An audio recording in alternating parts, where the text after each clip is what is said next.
Deep అక్కడ వరకు, ఆ గోడ చివరి వరకు.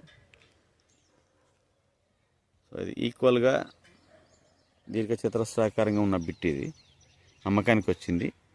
ఇందులో కన్వెంట్ ఏంటంటే ఈ సగం బిట్టు కూడా, సో గుంటన్నర బిట్టు కూడా అమ్మకానికి ఉంటుంది. గుంటన్నర అయితే మనకి 16.5 వస్తుంది వెడల్పు. 3 గుంటలు కనుక కలిపి తీసుకుంటే 33 వస్తుంది వెడల్పు. సో మంచి ఇన్వెస్ట్మెంట్ పెట్టుకుందాం అని అనుకున్న వాళ్ళకి ఇది బాగా పనిచేస్తుంది. సో చుట్టూ వాతావరణం కూడా చూడవచ్చు. గ్యాస్ ఆఫీస్ వెనకాల చుట్టూ ఎంప్లాయీస్ ఉంటారు దాదాపుగా.